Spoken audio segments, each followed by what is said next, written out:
దొంగతనం చేసిన వాడు మేక జన్మ తీసుకుంటాడు.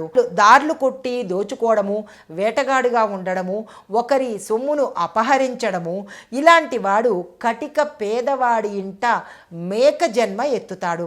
విషం తిని ఆత్మహత్య చేసుకుంటే, ఎవరైనా ఆత్మహత్య చేసుకుని, ఆత్మహత్యల్లో కూడా రకరకాలు ఉంటాయి, అందులో విషం తాగి ఆత్మహత్య చేసుకున్నవాడు కొండల మీద నల్లత్రాచుగా జన్మిస్తారట.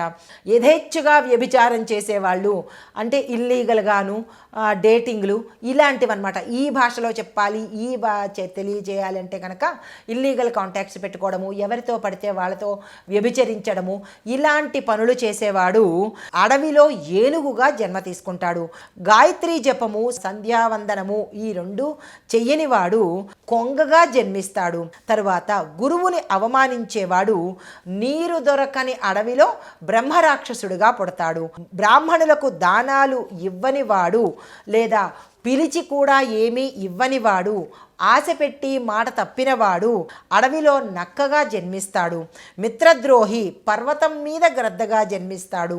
అమ్మకాలలో మాయ చేసేవాడు, అంటే తూకాలలో కానీ కల్తీలు కలపడం కానీ వీళ్ళు గుడ్లగూబగా జన్మ తీసుకుంటారు.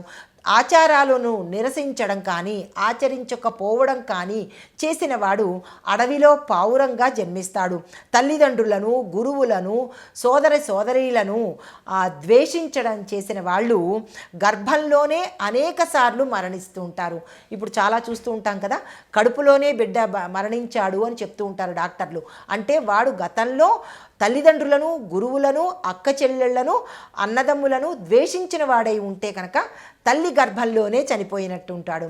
అయితే బంగారం దొంగిలిస్తే క్రిమి, కీటక, పక్షి జన్మలను ఎత్తుతాడు. భర్తను కాదని పరపురుషుడితో రమించిన స్త్రీ, పరపురుషుడితో స్వేచ్ఛగా విచ్చలవిడి శృంగారం చేసినటువంటి స్త్రీ బల్లి 2 తలల పాముగా పుడుతుంది.